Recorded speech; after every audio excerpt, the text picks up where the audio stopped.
بالله من الشيطان الرجيم بسم الله الرحمن الرحيم ما كان محمد أبا أحد من رجالكم ولكن رسول الله وخاتم النبيين وكان الله بكل شيء عليما وقال النبي صلى الله عليه وسلم ان الرسالة والنبوة قد انقطعت فلا رسول بعدي ولا نبي او كما قال النبي صلی اللہ علیہ وسلم۔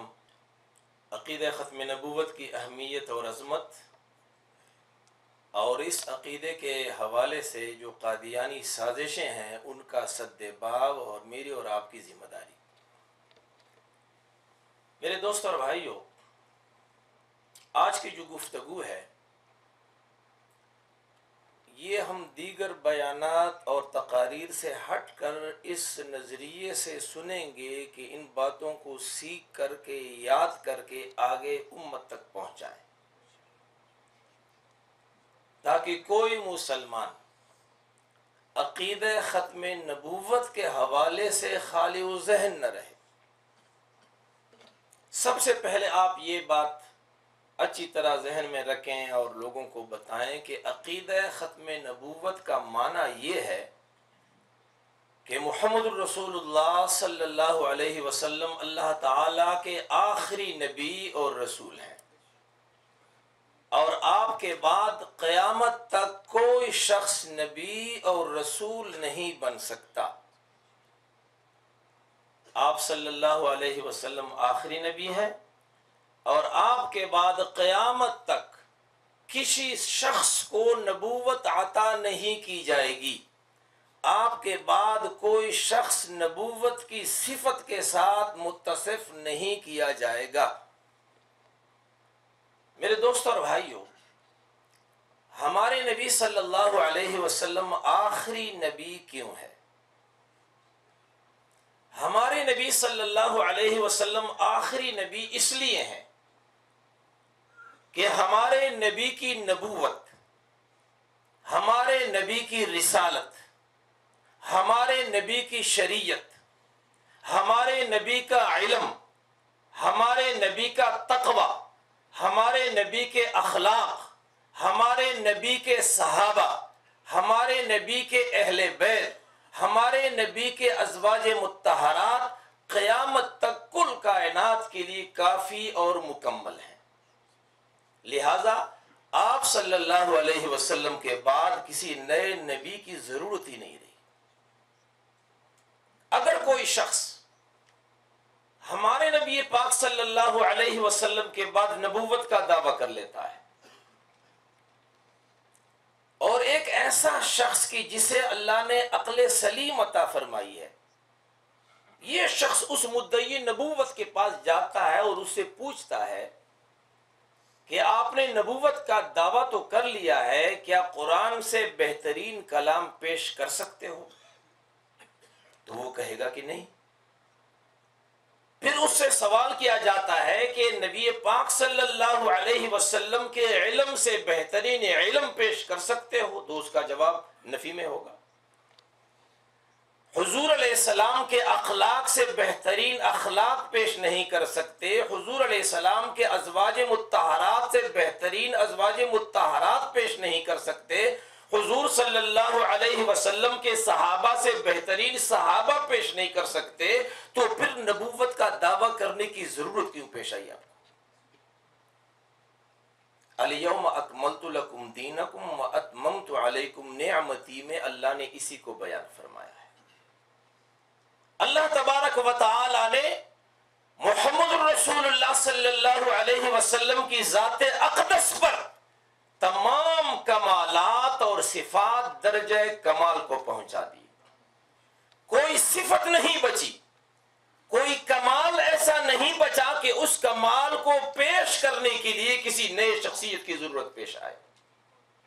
انتہا کر دی آپ نے۔ یہ ہے عقیدہ ختم نبوت۔ قرآن کریم میں 100 آیات اور رسول اللہ صلی اللہ علیہ وسلم کی 210 احادیث عقیدہ ختم نبوت پر دلالت کرتی ہیں۔ امت کا اجماع ہے رسول اللہ صلی اللہ علیہ وسلم کے زمانے سے آج تک امت کا اس بات پر اجماع ہے کہ محمد رسول اللہ صلی اللہ علیہ وسلم اللہ تعالیٰ کے آخری نبی اور رسول ہیں، قرآن آخری آسمانی کتاب ہے، صحابہ آخری صحابہ کی جماعت ہے، مسجد نبوی آخری انبیاء کی مسجد ہے، اور ازواج مطہرات آخری ازواج مطہرات ہیں۔ آپ صلی اللہ علیہ وسلم کے بعد جس طرح کوئی شخص نبی نہیں بن سکتا، اسی طرح ابو بکر صدیق کے بعد کوئی صدیق نہیں بن سکتا، عمر فاروق کے بعد کوئی فاروق نہیں بن سکتا، کسی صحابی کے بعد کوئی صحابی نہیں بن سکتا۔ یہ عقیدہ ختم نبوت ہے، یہ ہمارے دین کا اساسی اور بنیادی عقیدہ ہے، یہ اساس ہے، یہ جز نہیں ہے اسلام کا، یہ بنیاد ہے، اساس ہے۔ تاریخ اسلام اس بات پر گواہ ہے میرے دوست اور بھائیوں کہ عقیدہ توحید پر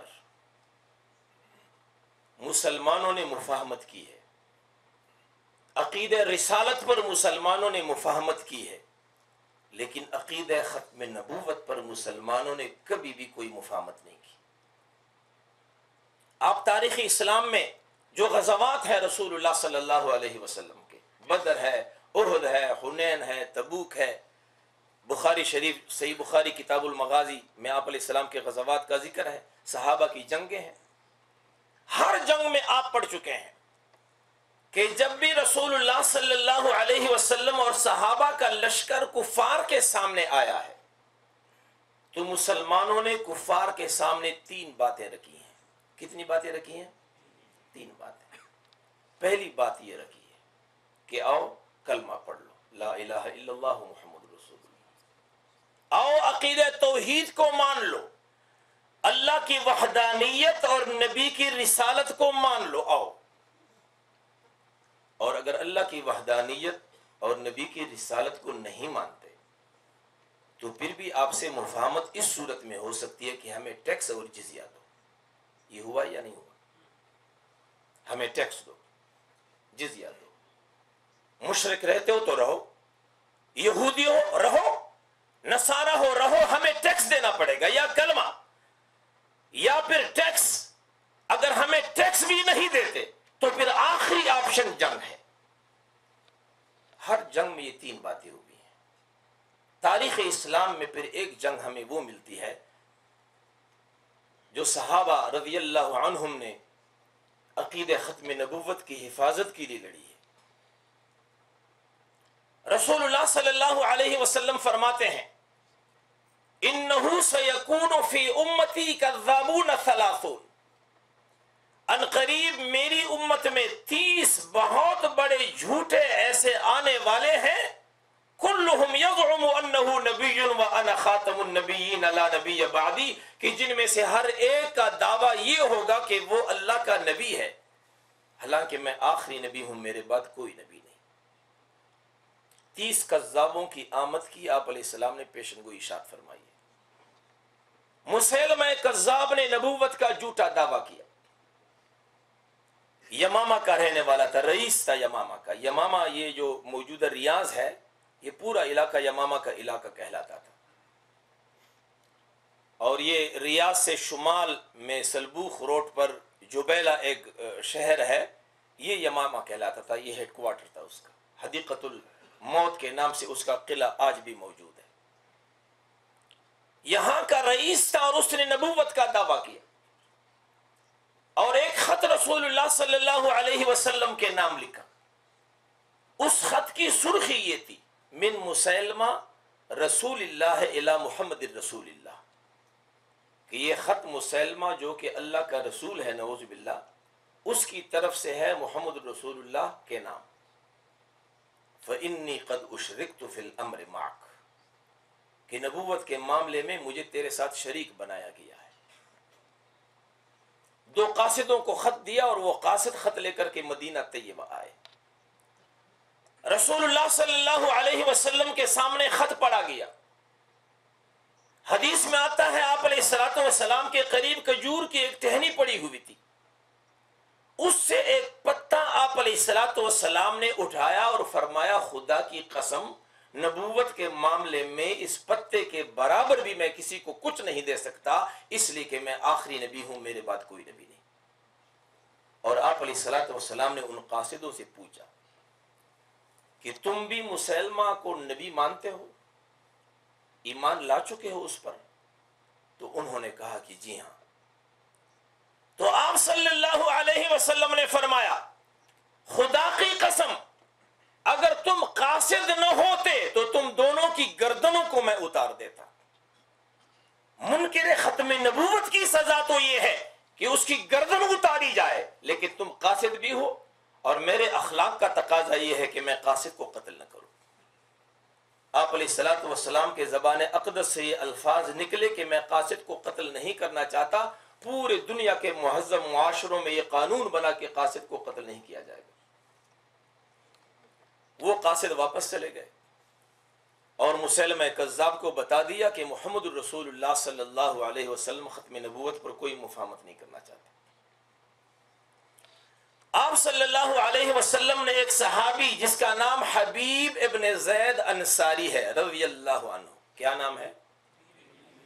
حبیب ابن زید انصاری رضی اللہ عنہ، اسے اپنا قاصد بنایا اور اسے مسلمہ کی طرف بھیجا۔ نبی کا قاصد جب مسلمہ کے پاس یمامہ میں پہنچا تو مسلمہ کذاب کے لوگوں نے اس صحابی رسول کو گرفتار کیا اور اس کے ہاتھ پیچھے باندھے، اس کے ہاتھ باندھے مسلمہ کذاب کے سامنے اسے پیش کیا گیا۔ مسلمہ کذاب نے اس سے سوال کیا اتشہد ان محمد رسول اللہ، کیا تم اس بات کی گواہی دیتے ہو کہ محمد صلی اللہ علیہ وسلم اللہ کے رسول ہیں؟ تو اس نے کہا نعم، ہاں، اشہد ان محمد رسول اللہ، میں گواہی دیتا ہوں کہ محمد صلی اللہ علیہ وسلم اللہ کے رسول ہیں، وہ اللہ کے رسول ہیں۔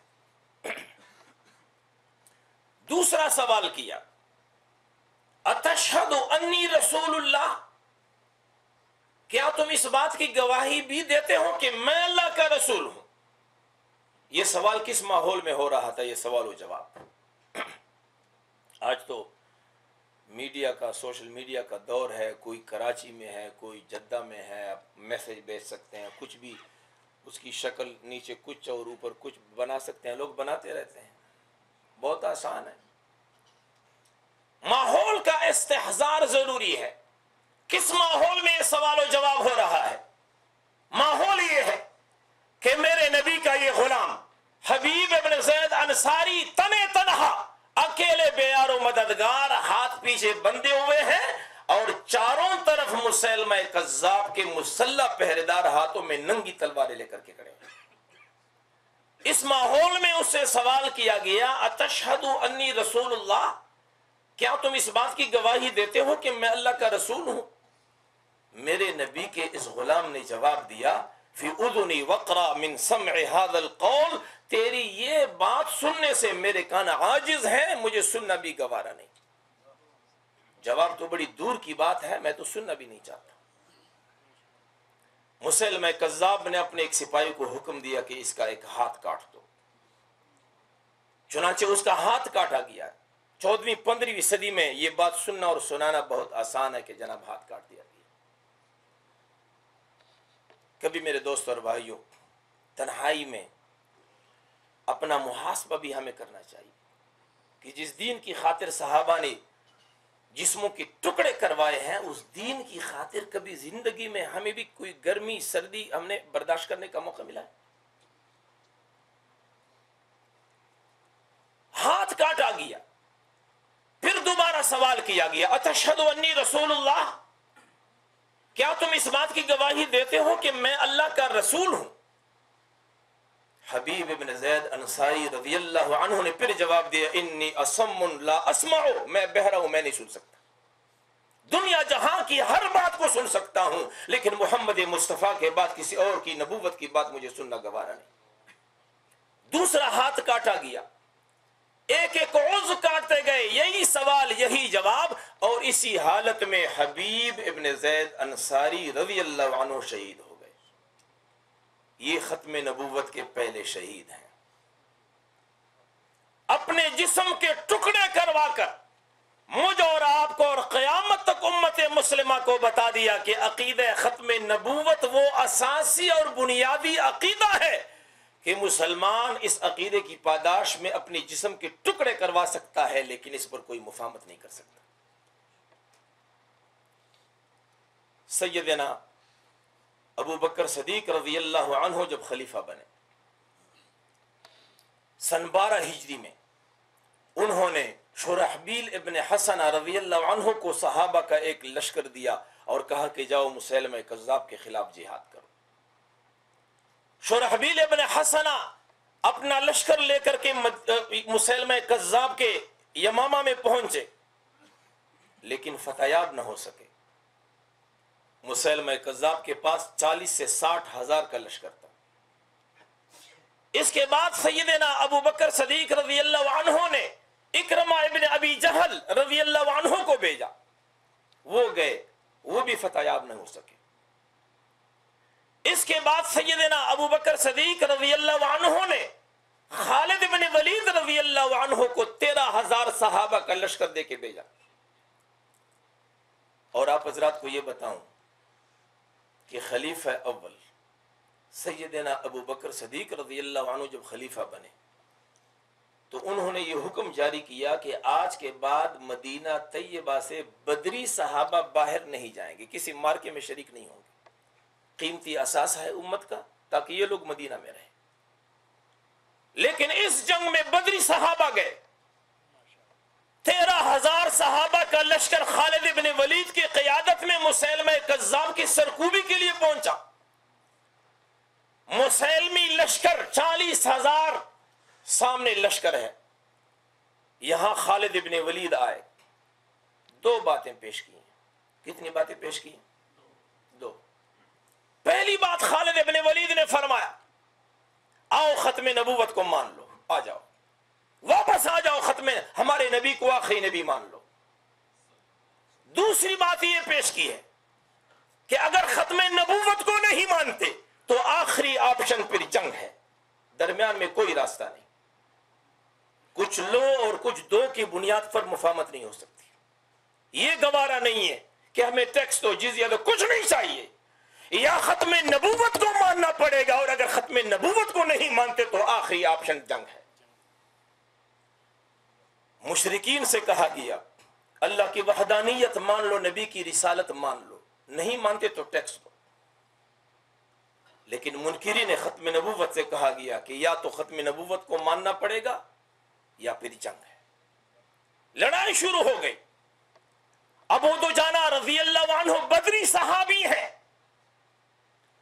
لڑتے لڑتے جب تک گئے تو اپنے لیے ایک گڑھا کھود لیا اور اس گڑھے میں اپنے جسم کو سینے تک گاڑ دیا، اور فرمایا میں نے اس لیے اپنے جسم کو گاڑ دیا تاکہ تلوار چلاتے ہوئے میرا جسم حرکت نہ کرے۔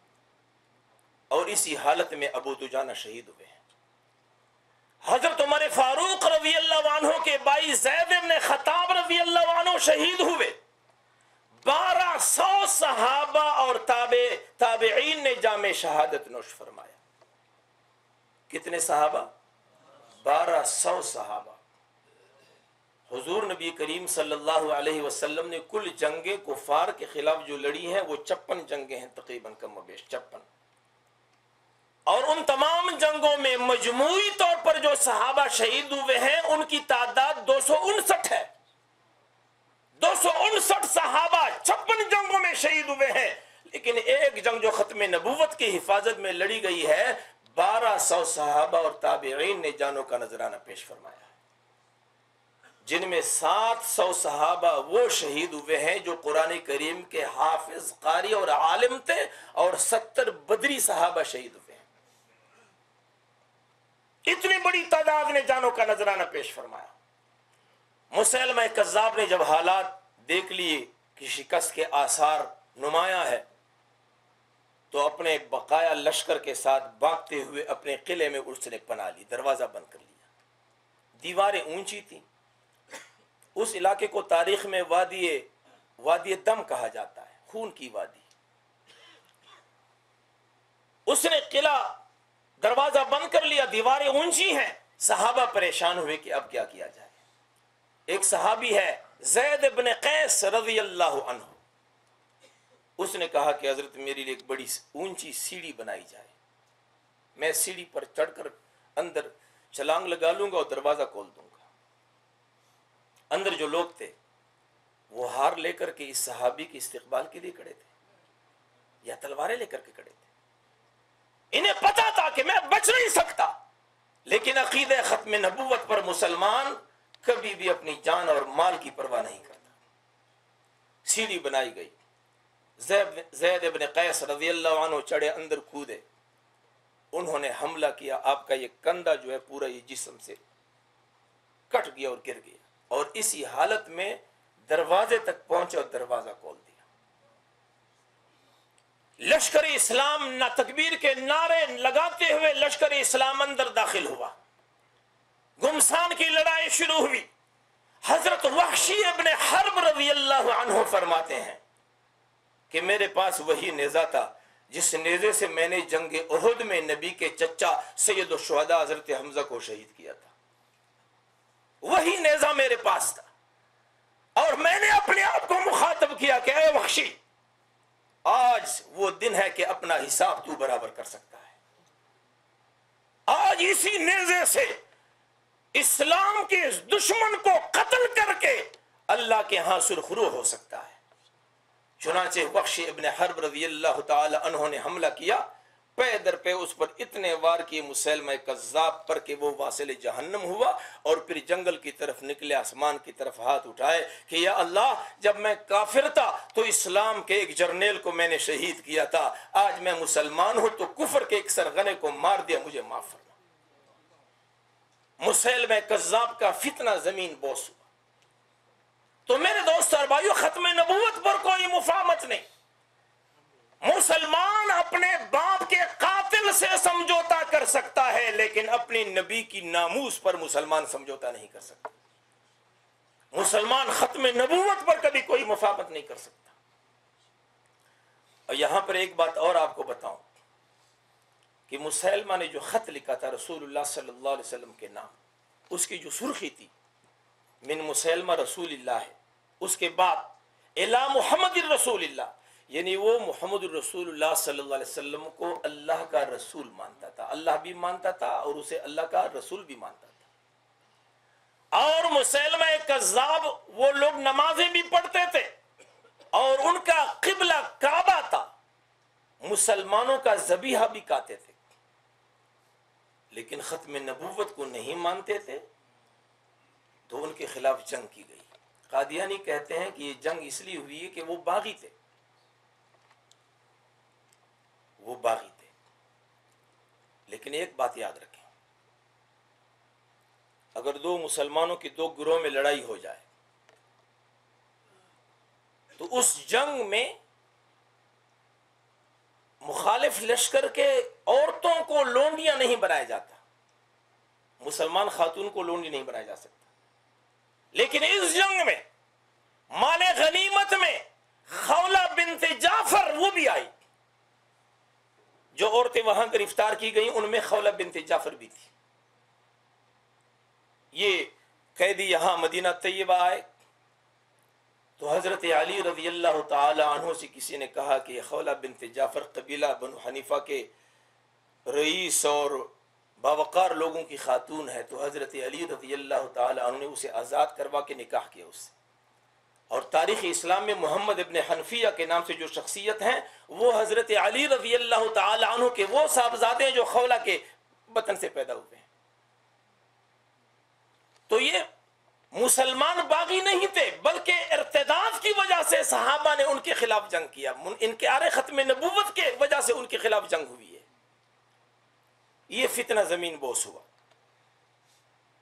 تاریخ میں اور کئی مدعیان نبوت آئے، یمن میں اسود عنصر نبوت کا دعویٰ کیا، اس کا بھی ایک تفصیلی قصہ ہے۔ طلح اسدی نے قبائل عرب میں نبوت کا دعویٰ کیا، ایک خاتون تھی سجاح، اس نے نبوت کا دعویٰ کیا، متنبی ایک شخص گزرا ہے، مختار ثقفی گزرا ہے، مختلف لوگ آئے۔ 22ویں نمبر پر ہندوستان کے ضلع گرداسپور، تحصیل بٹالہ، قادیان نامی گاؤں میں ایک شخص جس کا نام غلام احمد ولد غلام مرتضیٰ تھا، اس نے نبوت کا جھوٹا دعویٰ کیا سن 1900 میں، اور صرف نبوت ہی کا دعویٰ نہیں کیا بلکہ یہ بھی دعویٰ کیا کہ میں خود محمد رسول اللہ ہوں، نعوذ باللہ، یہ دعویٰ کیا۔ اس نے ایک آیت وآخرین منہم لما یلحقوا بہم، اس آیت سے یہ استدلال کیا ہے کہ اللہ تبارک و تعالی نے محمد رسول اللہ صلی اللہ علیہ وسلم سے ایک اور بعثت کا وعدہ کیا ہے کہ آپ کی آخرین میں پھر بعثت ہوگی، اور وہ لکھتا ہے کہ آپ علیہ السلام کی جو دوسری بعثت ہے وہ میری شکل میں ہے، نعوذ باللہ۔ اور ایک قادیانی شاعر لکھتا ہے کہ محمد پھر اتر آئے ہم میں، محمد پھر اتر آئے ہم میں، اور آگے سے ہیں بڑھ کر اپنی شان میں، محمد دیکھنے ہو جس نے اکمل غلام احمد کو دیکھے قادیان میں، نعوذ باللہ۔ اور مرزا غلام قادیانی کا بیٹا ہے محمود احمد، اس کی ایک کتاب ہے جس کا نام دعوت الامیر ہے، اس میں وہ لکھتا ہے کہ ایک آدمی نے مجھ سے سوال کیا کہ جب تم لوگ غلام احمد قادیانی کو نبی مانتے ہو تو پھر کلمہ الگ کیوں نہیں پڑھتے؟ کلمہ تم لا الہ الا اللہ محمد رسول اللہ کیوں پڑھتے ہو؟ کلمہ بھی الگ پڑھو۔ تو وہ لکھتا ہے کہ میں نے اس کو یہ جواب دیا کہ ہمیں الگ کلمہ پڑھنے کی ضرورت اس لیے نہیں ہے کہ غلام قادیانی اور محمد رسول اللہ میں کوئی مغایرت نہیں ہے، دونوں ایک ہیں، نعوذ باللہ۔ اور اس پر محمود احمد اپنے باپ غلام قادیانی کا ایک حوالہ دیتا ہے کہ میرے والد نے یہ لکھا ہے کہ وَسَارَ وُجُودِي وُجُودَهُ، کہ میرا وجود حضرت صلی اللہ علیہ وسلم کا وجود ہے، نعوذ باللہ۔ ہم جب قادیانیوں کو منع کرتے ہیں کہ آپ اپنی عمارت پر لا الہ الا اللہ محمد الرسول اللہ نہیں لکھیں گے، کلمہ طیبہ کے بیج نہیں لٹکائیں گے، اور وہ ڈنڈورا پیٹتے ہیں کہ جی ہمیں کلمہ پڑھنے سے روکتے ہیں، کلمہ لکھنے سے روکتے ہیں، تو ہم کہتے ہیں اس لیے روکتے ہیں کہ کلمہ طیبہ میں محمد سے مراد تمہارا محمد پاک صلی اللہ علیہ وسلم نہیں ہے بلکہ غلام قادیانی ہے، دھوکہ دیتے ہو۔ تو اس نے نبوت کا دعویٰ کیا سن 1900 میں، اور اپنے ہاتھوں سے ایک کتاب جس کا نام تذکرہ ہے وہ کتاب لکھی اور کہا کہ یہ میری وحی مقدس ہے۔ نبی کتابیں لکھتا نہیں ہے بلکہ نبی پر کتاب نازل ہوتی ہے۔ اپنے ہاتھوں سے لکھی ہوئی کتاب کو کہا کہ یہ تذکرہ یہ میری وحی مقدس ہے۔ بر صغیر پر انگریزوں کی حکومت تھی، اور انگریزوں کی پالیسی یہ تھی کہ لڑاؤ اور حکومت کرو، مسلمانوں کو لڑاؤ، سیاست کی بنیاد پر لڑاؤ، قومیت کی بنیاد پر لڑاؤ، فرقے اور مسلک کی بنیاد پر لڑاؤ اور حکومت کرو۔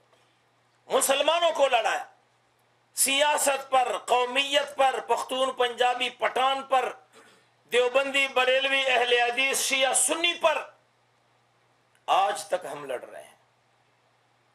بغداد پر جب تاتاریوں نے حلہ بول دیا، وہ علاقے مرغیلان، بغداد، بخارا، سمرقند، امام مرغیلانی رحمۃ اللہ علیہ صاحب ہدایہ، اس کے درس میں ایک مرتبہ دوات گنے گئے۔ پہلے زمانے میں پین تو نہیں ہوا کرتے تھے، دوات اور قلم ڈبو کے لوگ لکھتے تھے۔ جب دوات گنے گئے تو 50,000 دوات تھے اس کے درس میں، اندازہ لگائیں شاگرد کتنے ہوں گے۔ لیکن تاتاریوں نے ان خانقاہوں اور ان مدرسوں کے اینٹ کو اینٹ سے بجا دیا، اس لیے کہ وہاں مناظرہ ہو رہا تھا کہ سوئی کی نوک پر فرشتہ بیٹھ سکتا ہے کہ نہیں۔ اندازہ لگائیں، اس پر مناظرہ ہو رہا ہے، سوئی کی نوک پر فرشتہ بیٹھ سکتا ہے کہ نہیں۔ نوح علیہ السلام کی کشتی میں کتنے تختے لگے ہوئے تھے، اس پر مناظرہ ہے۔ کوا حلال ہے یا حرام ہے، اس پر مناظرہ ہے۔ اسی طریقے پر فرقہ واریت کی دلدل میں مسلمانوں کو دھکیل دے اور پورے بر صغیر میں فتنہ قادیانیت کو پھیلانے کے لیے راستہ ہموار کیا۔ میں سمجھتا ہوں کہ آج جو لوگ فرقہ واریت کی صدا بلند کرتے ہیں، دراصل وہ یہود و نصارہ اور قادیانیت کے لیے غیر شعوری طور پر راستہ ہموار کر رہے ہیں۔ کتنے افسوس کی بات ہے، معمولی باتوں پر صبح خیبر پختونخوا میں ہمارے جو جنوبی اضلاع ہیں، ایسی مسجدیں ہیں کہ جس میں محراب دو ہیں، مسجد ایک محراب دو، ایک محراب ہے ولدوالین پڑھنے والوں کے لیے اور دوسرا محراب ہے ولدوالین پڑھنے والوں کے لیے۔ اس حد تک ہم گر گئے۔ تو انگریزوں کی پالیسی یہ تھی کہ لڑاؤ اور حکومت کرو، پورے بر صغیر میں فتنہ قادیانیت کو پھیلانے کی کوشش کی گئی۔ ہندوستان میں امیر شریعت مولانا سید عطا اللہ شاہ بخاری رحمۃ اللہ علیہ کی قیادت میں ختم نبوت کی تحریک چلی۔ پھر جب پاکستان بنا تو بدقسمتی سے ہمارا پہلا وزیر خارجہ چودھری ظفر اللہ بنا، جو کہ خود قادیانی تھا۔ چنانچہ ضلع شنیوٹ کے قریب دریائے چناب ہے، اس کے کنارے پر 1034 ایکڑ زمین، فی ایکڑ 10 روپے، یہ قادیانیوں کے نام الاٹ کی گئی زمین، اور قادیانیوں نے وہاں ایک شہر بسایا جس کا نام انہوں نے ربوہ رکھا، اور اسی ربوہ سے پورے ملک میں انہوں نے تبلیغی سرگرمیاں شروع کی۔ 1953 میں پھر ختم نبوت کی تحریک چلی، مولانا عطا اللہ شاہ بخاری رحمۃ اللہ علیہ کی قیادت میں، اور مطالبہ یہ تھا اس تحریک کا کہ قادیانیوں کو غیر مسلم اقلیت قرار دیا جائے۔ یہ اسلام کا لبادہ اوڑھ کے لوگوں کو گمراہ کر رہے ہیں، ان کو غیر مسلم اقلیت قرار دیا، یہ مطالبہ تھا۔ یہ مطالبہ اس بنیاد پر تھا۔ اس بات کو ذرا سمجھنے کی ضرورت ہے کہ دیکھیے، ایک نبی گزرے ہیں جن کا نام موسیٰ علیہ السلام ہے، اس پر جو کتاب نازل ہوئی وہ تورات ہے۔ موسیٰ علیہ السلام کو نبی ماننے والے یہودی کہلاتے ہیں۔ کیا کہلاتے ہیں؟ موسیٰ علیہ السلام کے بعد ایک نبی آئے ہیں، ان کا نام عیسیٰ ہے، عیسیٰ علیہ السلام۔ جن لوگوں نے موسیٰ علیہ السلام کے بعد عیسیٰ علیہ السلام کو اپنا نبی مان لیا، وہ کون کہلاتے ہیں؟ عیسائی۔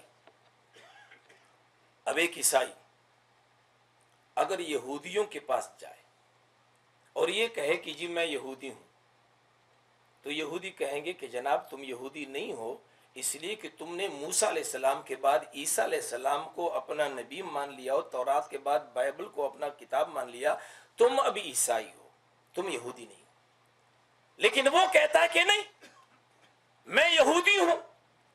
یہودی معاشرے میں، جو یہودی سوسائٹی میں ایک یہودی کے جو حقوق ہیں وہ حقوق مجھے دیے جائیں۔ یہ میرے ساتھ زیادتی کر رہے ہو کہ مجھے وہ حقوق نہیں دے رہے، مجھے یہودی کہنے اور کہلوانے کا حق نہیں دیتے، یہ زیادتی ہے۔ تو آپ بتائیے، زیادتی وہ عیسائی کرے گا یا یہودی کر رہے ہیں؟ یہ عیسائی کر رہا ہے کہ ہے کرسچن عیسائی اور کہہ رہے کہ جی میں یہودی ہوں۔ موسیٰ علیہ السلام، عیسیٰ علیہ السلام کے بعد محمد رسول اللہ صلی اللہ علیہ وسلم آئے۔ جن لوگوں نے محمد رسول اللہ صلی اللہ علیہ وسلم کو نبی مان لیا، وہ کون کہلائے؟ مسلمان۔ اب ایک مسلمان جو قرآن کو کتاب مانتا ہے اور محمد رسول اللہ کو اپنا نبی مانتا ہے، اٹلی میں، روم میں، ان علاقوں میں جہاں اکثریت عیسائیوں کے جو ممالک ہیں، اس ملک میں وہ کہتا ہے کہ جی میں اقلیت نہیں ہوں، میں اقلیت نہیں ہوں، میں عیسائی ہوں۔ تو عیسائی ان سے کہیں گے کہ تم عیسیٰ علیہ السلام کے بعد محمد الرسول اللہ کو نبی تسلیم کرنے کی وجہ سے تم ابھی عیسائیت سے نکل چکے ہو۔ یہ نکلا یا نہیں نکلا؟ محمد رسول اللہ صلی اللہ علیہ وسلم کو نبی ماننے کے بعد عیسائیت سے وہ کیا ہو گیا؟ نکل گیا، کٹ چکا ہے۔ اب یہ اگر یہ کہتا ہے کہ یہ عیسائی میرے ساتھ ظلم کر رہے ہیں کہ مجھے اقلیت مان رہے ہیں، میں اقلیت نہیں ہوں، تو دراصل زیادتی یہ کر رہا ہے۔ ہم یہ کہتے ہیں کہ موسیٰ علیہ السلام کے بعد عیسیٰ کو نبی ماننے والا یہودی نہیں کہلا سکتا، عیسیٰ علیہ السلام کے بعد محمد رسول اللہ صلی اللہ علیہ وسلم کو نبی کہنے والا عیسائی نہیں کہلا سکتا، تو محمد رسول اللہ صلی اللہ علیہ وسلم کے بعد ایک جھوٹے اور کذاب شخص کو اپنا نبی کہنے والے وہ کیوں بضد ہیں کہ ہمیں مسلمان کہا جائے؟ وہ کیوں یہ ڈنڈورا پیٹ رہے ہیں کہ جی ہم اقلیت نہیں ہیں، ہمارے حقوق غصب کیے جا رہے ہیں؟ تو مسلمانوں کا 1953 میں یہ مطالبہ تھا کہ انہوں نے جب محمد رسول اللہ صلی اللہ علیہ وسلم کے بعد اپنا نبی الگ کیا، کتاب الگ کی، صحابہ الگ کی، میرے پاس کتاب ہے یہاں، تو وہ کتاب ہے وہاں پاکستان میں ایک گٹڑی میرے ساتھ ہوتی ہے کتابوں کی، ایک خادم بھی رکھا ہوا ہے تنخواہ پر۔ پہلے تو خادم بہت تھے، جماعت اسلامی میں یہ عقیدت اور یہ چیزیں بہت کم ہیں تو خادم نہیں ملتے یہاں پر، تو وہاں پر خدام ہوتے، وہ گٹ لے کر کے ساتھ پھرتے تھے، اس میں کتابیں ہوتی ہیں۔ اس میں کتاب ہے اصحاب احمد، جس میں غلام قادیانی کے ماننے والوں کے ساتھ رضی اللہ عنہ لکھا ہے۔ تو مطالبہ یہ تھا کہ جب نبی الگ کیا، کتاب الگ کی، امت الگ کی، صحابہ الگ کیے، اب کیوں اس بات پر اصرار کر رہے ہو کہ ہمیں مسلمان کہا جائے؟ تم تو کٹ چکے ہو۔ اور ایک آسان مثال آپ کو یہ دیتا ہوں کہ ہمارے ملک میں سروس، باٹا جوتا بنانے کی مختلف کمپنیاں ہیں۔ سروس کمپنی سے 8-10 ملازمین اگر نکل جاتے ہیں اور جوتا بنانے کا ایک کارخانہ کھول دیتے ہیں، تو یہ لوگ اب سروس کا نام، ٹریڈ مارک اور مونوگرام استعمال نہیں کر سکتے، اس لیے کہ نکلے ہیں۔ تو بہرحال یہ 1953 میں مسلمانوں کا مطالبہ تھا کہ قادیانیوں کو غیر مسلم اقلیت قرار دیا جائے۔ ریاستی جبر سے یہ تحریک ناکام بنائی گئی، 10,000 مسلمان کم و بیش شہید ہوئے، مولانا عطا اللہ شاہ بخاری جیل میں چلے گئے، اور 1953 میں قادیانیوں کی ایک بہت بڑی سازش پہلی مرتبہ بے نقاب ہوئی۔ قادیانیوں کی ایک سازش تھی کہ بلوچستان جو کہ رقبے کے لحاظ سے بڑا صوبہ ہے، آبادی کم ہے، قدرتی وسائل سے مالا مال ہے، سمندر سے ٹچ صوبہ ہے، تو منصوبہ یہ تھا، سازش یہ تھی کہ بلوچستان کو قادیانی سٹیٹ بنائیں گے۔ جس طرح خلیج عرب میں اسرائیل یہودی ریاست ہے، اسی طرح وسط ایشیا میں قادیانی ریاست بنائیں گے بلوچستان۔ اس سازش کو پہلی مرتبہ بے نقاب کیا مولانا سید ابو الاعلیٰ مودودی رحمۃ اللہ علیہ نے۔ انہوں نے 1953 میں قادیانی مسئلہ نامی پمفلٹ لکھا، 32 صفحات ہیں۔ میں لوگوں سے کہتا ہوں کہ 32 صفحات ہیں، چھوٹا سا پمفلٹ ہے، لیکن قادیانیت کے لیے ایسا ہے جیسا کہ ابرہہ کے ہاتھیوں کے لیے ابابیل۔ اسی رسالے کی پاداش میں مولانا گرفتار ہوئے اور آپ پر سزائے موت کا حکم کیا گیا، اور 20 مارچ 1953 کو غلام احمد قادیانی کا بیٹا محمود احمد 1953 میں یہ قادیانیوں کا دوسرا خلیفہ تھا۔ مرزا قادیانی 26 مئی 1908 کو مرا، تو اس کے بعد حکیم نور الدین اس کا جانشین بنا۔ حکیم نور الدین کے مرنے کے بعد مرزا قادیانی کا بیٹا محمود احمد ان کا پھر دوسرا خلیفہ بنا۔ تو 20 مارچ 1953 کو مرزا قادیانی کے بیٹے نے گورنر پنجاب کے نام خط لکھا اور اس میں مولانا مودودی رحمۃ اللہ علیہ کی شکایت کی۔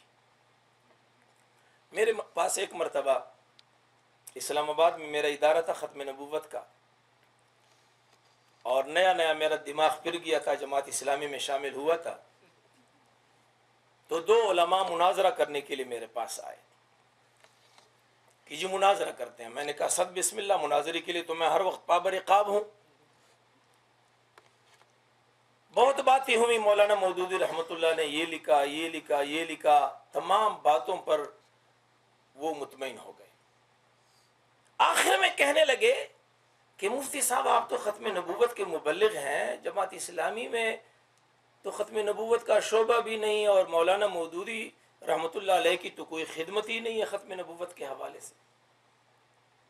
تو میں نے قادیانیوں کی کتاب، اس کا نام ہے تاریخ احمدیت، تاریخ احمدیت جلد نمبر 16 صفحہ 244، یہ کتاب میں نے نکالی۔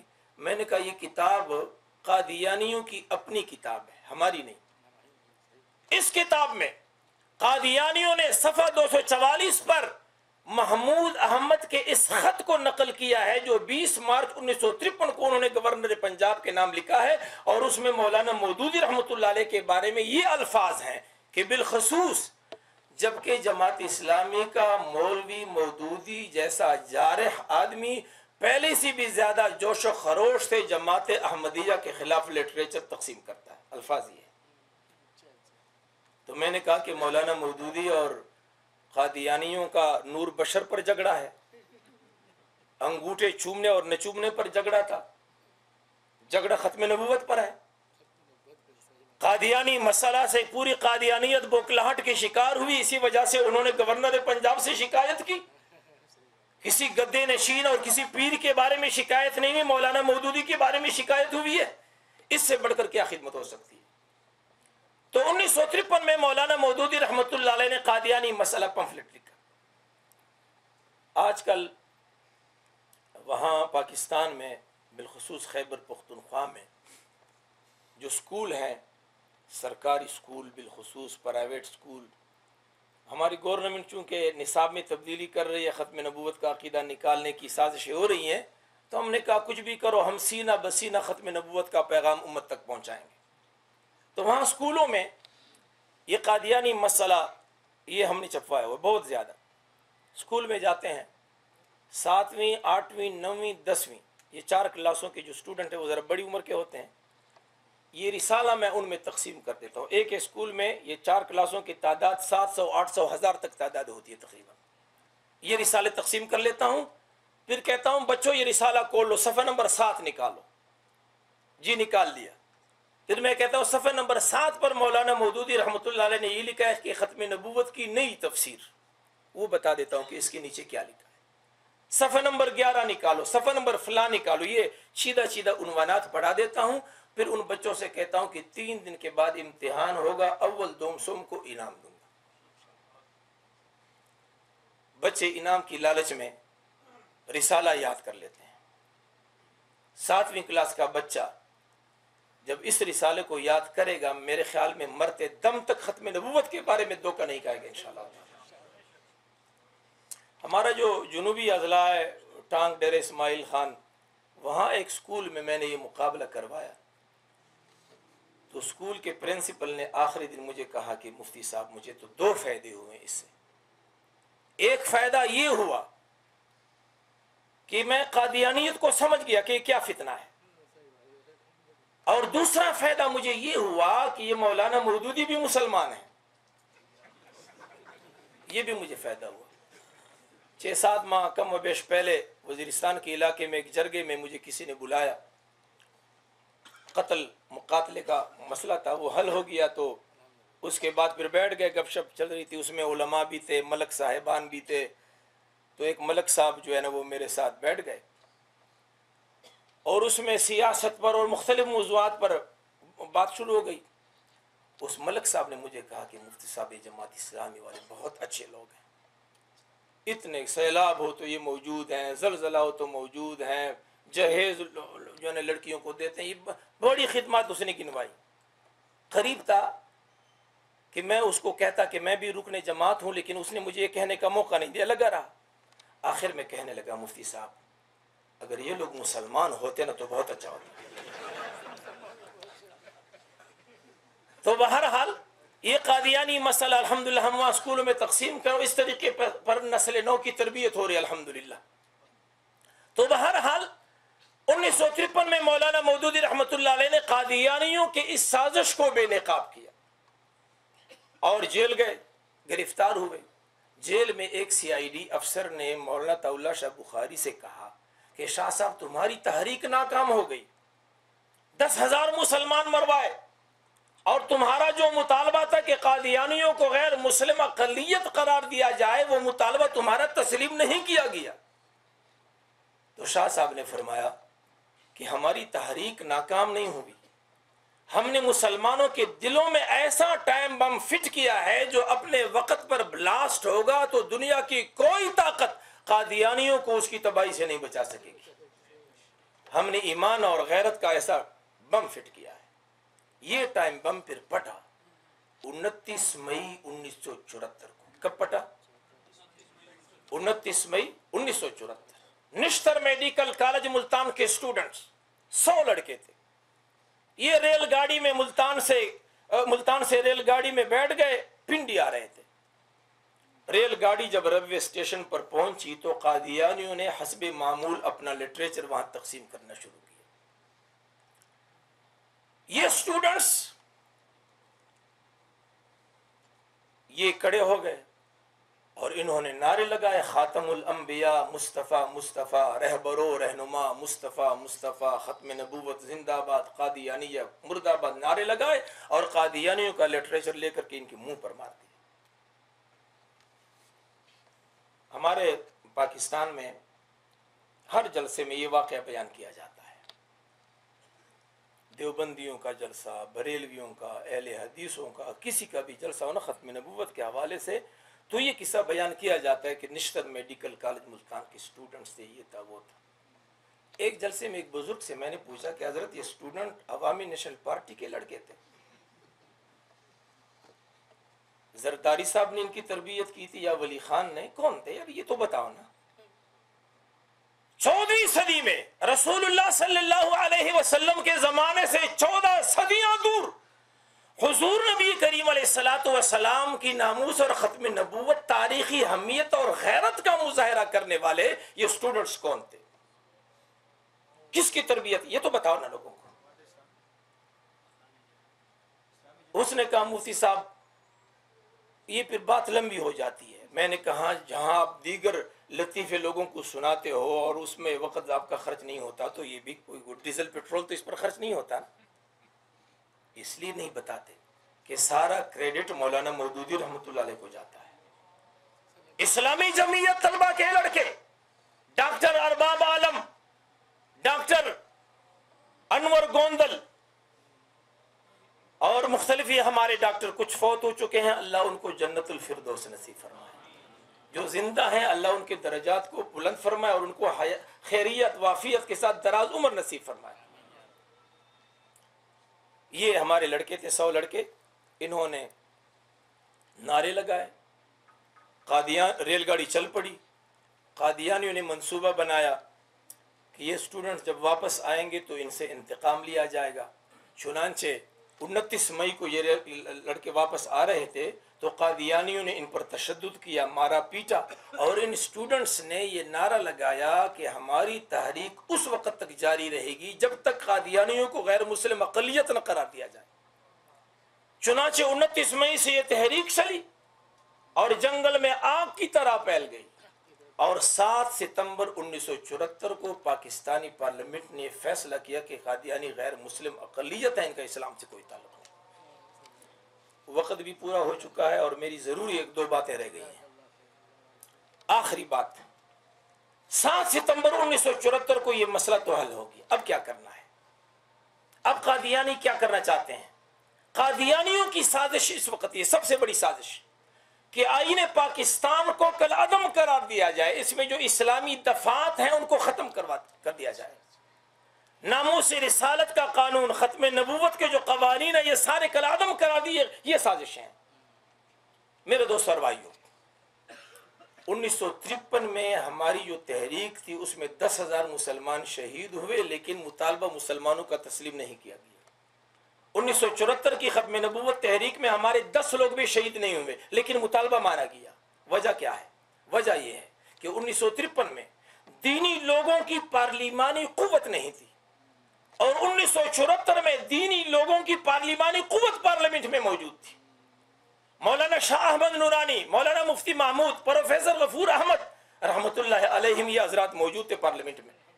میرے دوست اور بھائیوں، آج اگر ہم یہ چاہیں کہ رسول اللہ صلی اللہ علیہ وسلم کی ناموس اور ختم نبوت کی حفاظت کریں اور اس کو یقینی بنائیں تو پھر قوت جو ہے اقتدار کی وہ دینی لوگوں کے ہاتھ میں دے دو. اس طریقے پر صرف ممکن ہوگا. ہمیں لوگ کہتے ہیں وہاں یہ الیکشن کے دنوں میں کئی لوگوں نے مفتی صاحب تم لوگ اسلام نہیں اسلام آباد چاہتے ہو. میں نے کہا بالکل ٹھیک ہے، ہم تو اسلام آباد چاہتے ہیں، کراچی نہیں چاہتے. سٹاک ایکسچینج وہاں پر ہے، بڑے بڑے مل کارخانے، اسٹیل مل ہے کراچی، ہم نہیں چاہتے. فیصل آباد لاہور، ہمیں اسلام آباد چاہیے، اس لیے کہ اگر اسلام آباد پر سراج الحق کی حکومت ہو تو کیا یہ ممکن ہے کہ آپ کی سپریم کورٹ آسیہ ملعونہ کو رہا کر کے راتوں رات کینیڈا پہنچائے؟ اگر اسلام آباد پر سراج الحق کی حکومت ہو تو کیا یہ ممکن ہے کہ آپ کے آئین کے خلفیہ اقرار نامے میں ختم نبوت کے حوالے سے تحریف ہو جائے؟ سوال ہی پیدا نہیں ہو سکتا۔ اس لیے میرے دوست اور بھائیوں، ختم نبوت کی اس دعوت کو مسلمانوں تک پہنچاؤ اور مسلمانوں سے یہ کہو کہ تمہاری جو ضرورت ہے، تمہارا جو مسئلہ ہے، بنیادی طور پر جو چیلنج ہے وہ کرپشن، مہنگائی، بے روزگاری نہیں، دوسرے نمبر پر ہے۔ پہلا چیلنج عقیدے اور ایمان کا ہے۔ آئیے ہم عہد کر لیتے ہیں اللہ سے کہ یا اللہ، ہم اپنے نبی کی ناموس اور ختم نبوت کی حفاظت کے لیے کسی قربانی سے انشاءاللہ دریغ نہیں کریں گے۔ وآخر دعوانا ان الحمدللہ رب العالمین۔ ادارہ اقصی آواز آڈیو اور ویڈیو کی دنیا میں معروف نام، دروس قرآن و حدیث، حمد باری تعالی، نعت رسول مقبول، نصیحت آمیز تقاریر، تحریکی ترانے اور مشہور نظمیں عرصہ دراز سے آپ کی خدمت میں پیش کر رہا ہے۔ دعوت و تبلیغ کے لیے ادارہ اقصی آواز ایک منفرد انداز کے ساتھ